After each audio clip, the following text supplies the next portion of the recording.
I'm a very courageous person. I don't look it, but I am. And I believe that if I am able to demonstrate that what has been done is the right thing, it shouldn't matter where the pressure comes from. It shouldn't matter. We have to keep at it, because if we don't sacrifice to occupy that space, then who is it that should? So I've thought about all that, and with my patriotism, I am ready for any eventuality, should it happen in the way that you have described it. Very scary, but doable, and I'm ready for it, Chair. Thank you. Thank you, Chair. So where do you draw your strength from? I draw my strength, first of all, I'm a believer, and I always know that if I'm doing the right thing, then I'm guided from high up. I draw my strength from sticking to the truth, what is true, because the truth can never become a lie, and lies can never become true. I draw my strength from my self-awareness. I know how far I'm able to go, and I know where I cannot go. So that is where my strength comes from. Thank you, Chair. Okay, I'll move to FCPA Tanui to ask further questions. Thank you, Chair, and Honorable Amadi.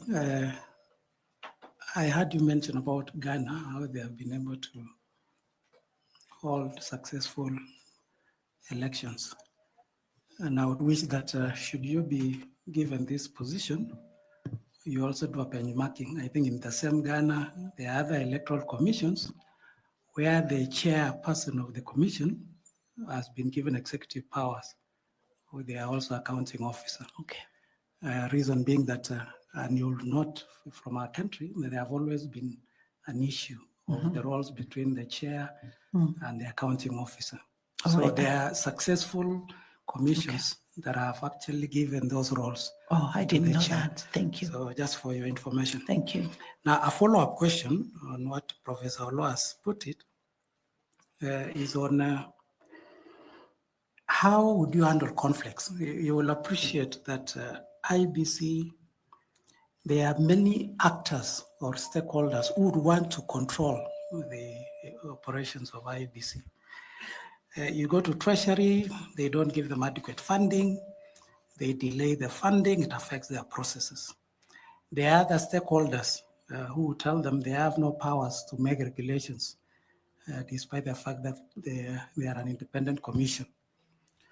So there are also cases, and this has been reported in the past, where even staff members of the commission are being alleged that they took partisan roles in the election process.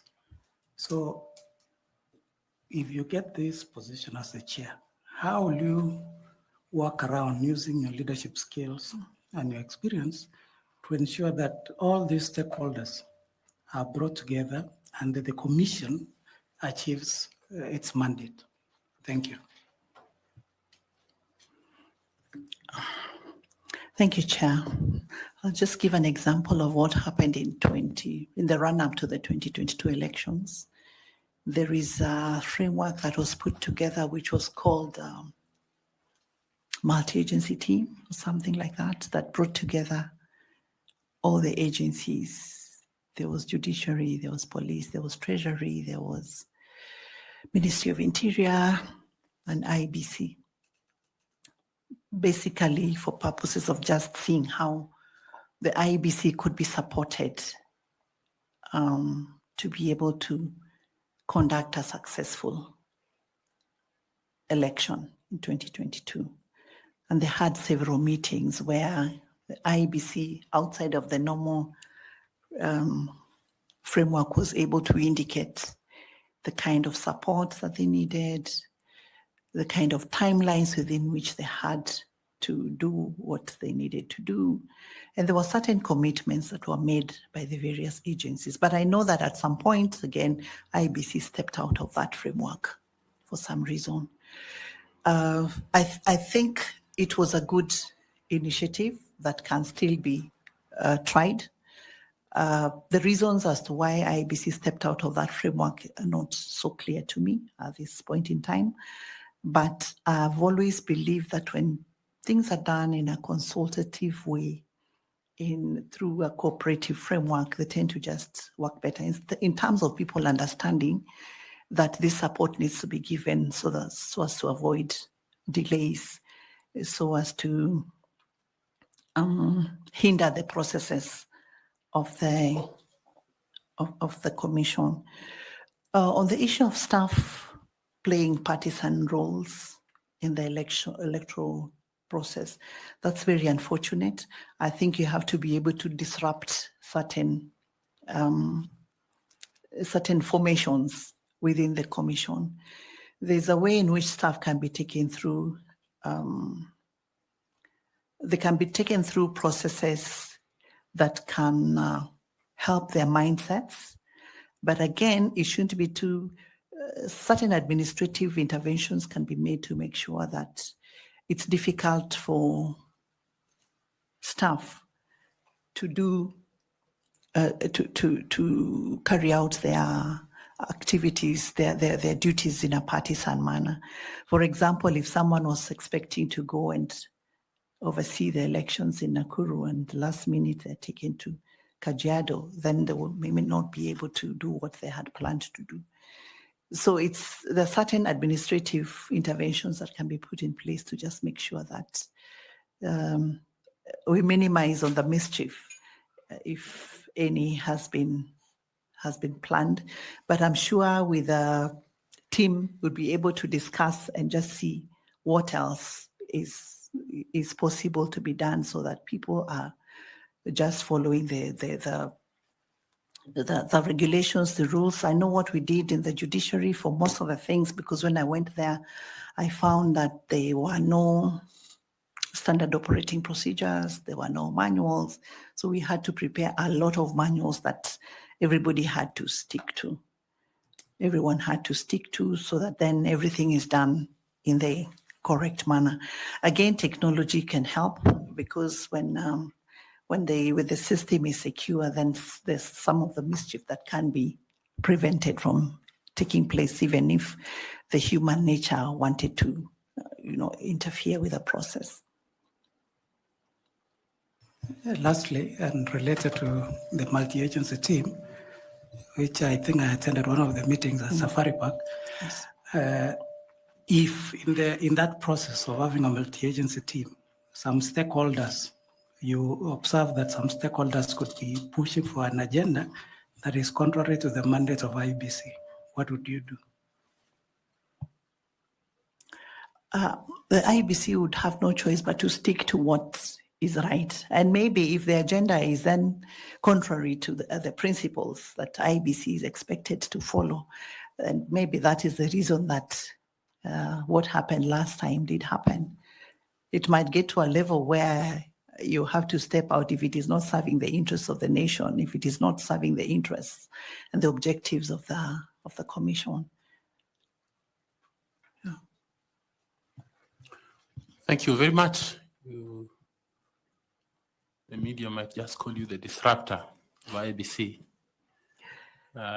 if you got this position. And so thank you for those answers. I want to ask Professor to ask you some questions. Okay. Madam Amadi, I see from your CV that you have also done a lot in FIDA and gender-related matters. Yes. And therefore, I believe that globally you follow advancement of women issues and gender issues. So my first question to you on that is, which African country recently elected its first female president? I see her.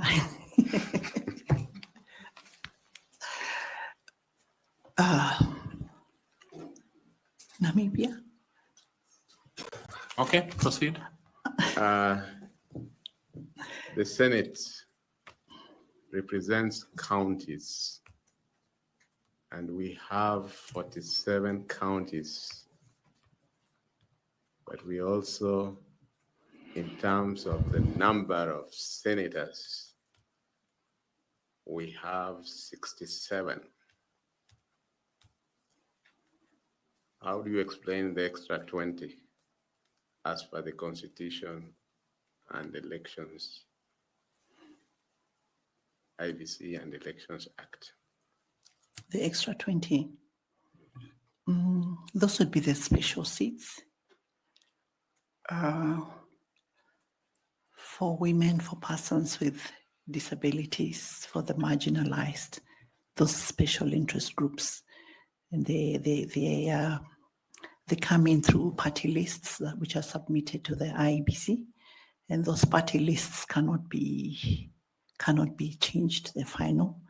And so the parties are assigned the nominated seats based on a pro rata basis. So that is how the 20 come in. Thank you, Chair. Thank you, Chair. Thank you. Madam Amadi, you are aware that by law we are required to ask for public participation. Yes. On the candidates that we shortlist, but also to do some due diligence around them. True. One of this matter that has been brought to your attention is a matter through a memorandum dated 19th of March, 2025 by an individual who says that he's a citizen of Kenya, and he claims in his memoranda the following. Alleges that during your tenure as the registrar to the judiciary and also as secretary to the Judicial Service Commission, you failed to comply with express court orders and or the directions in matters in which the commission was directly involved. So the rule of law. Number B, the petitioner claims that in the case 34, petition 34 of 2014, in which JSC was directed to publicize procedures for all its, let me just use my glasses, for all its disciplinary and investigative processes within 90 days of the judgment. He claims that you did not comply with that judgment. C, the petitioner cites the case of the Republic versus Salaries and Remuneration Commission and two others, civil application number 58 of 2020, in which the court ordered payment of backdated salaries to the judges to be refunded, which you disobeyed. Number D, it says that maybe I should ask the Vice Chair to pick up number D and E kindly, just to clarify and put the questions to you. Thank you, Chair. It's just a continuation, Honorable Amadi. Yes.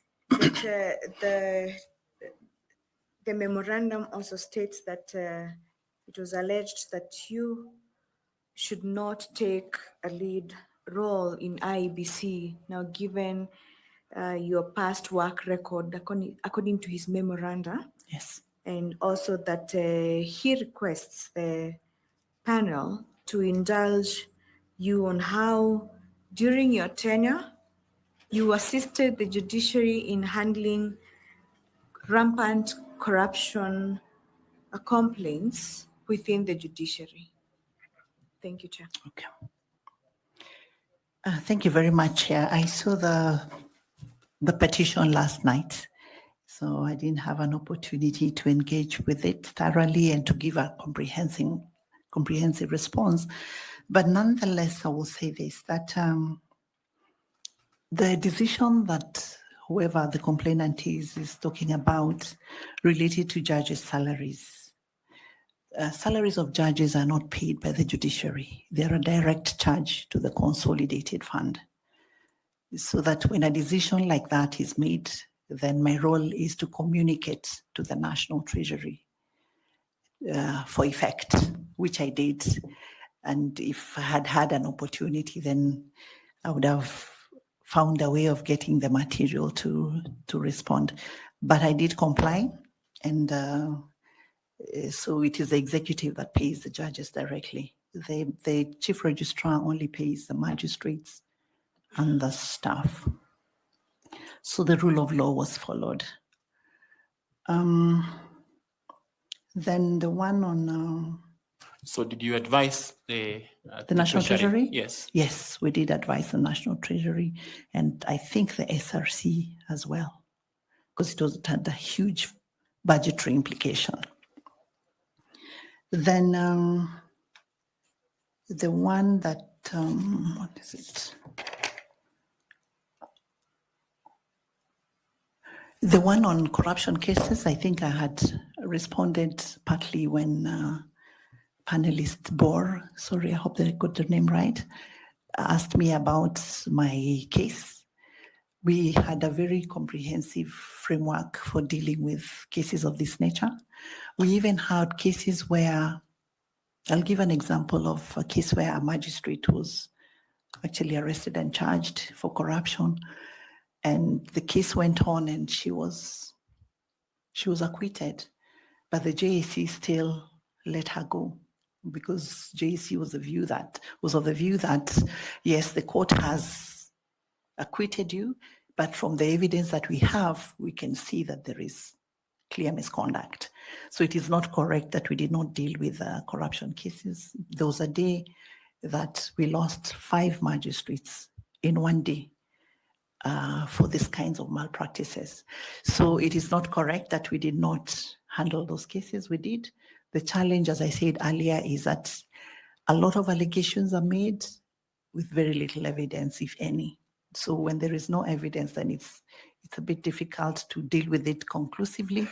You can deal with it by way of engaging the individual, but where there is evidence, the Commission has been very strict in addressing this issue. Thank you, Chair.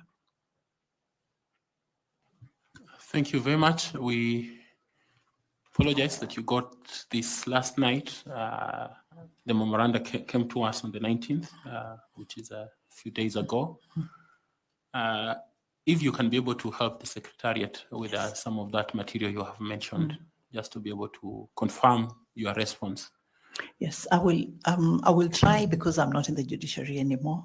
So it means asking someone to help me retrieve that. I will make the attempt nonetheless. And maybe you can give me the timeline within which that should be done so that if I'm able to get the material, then I'll be able to respond more comprehensively. Do that in the course of this week. Okay. Yeah, Thank today is Monday, so if you do that by Friday, it will be okay. Thank you, Chair. Yes. Allow me to thank you for coming. Thank you for having me. And to just say that we have enjoyed interacting with you. We have learned a lot about your work in the past, the judiciary, your work with FIDA, your community engagement, and we are grateful to the responses you have given to us. I'd like to ask you if you have any question for us so that we can be able to respond if at all. Mine is just to wish you well. It's a challenging process, very daunting, but you have what it takes. So I just want to wish you well and to thank you so much for having me. May God bless you. Thank you very much. You have a bottle of water before you. Feel free to take it with you. Ensure that you have your certificates and your documents so that you don't leave them with us. And if there's anything else that we can do, the Secretariat will be at hand to attend to you. Otherwise, these members have enjoyed interacting with you. Thank you very much. And we wish you well. Thank you. Asante. Shukran.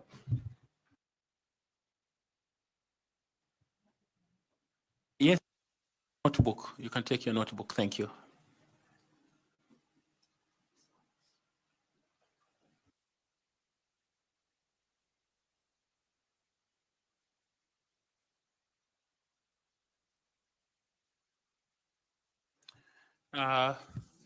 So media, I can see some of you very keen fixing your camera on our documents.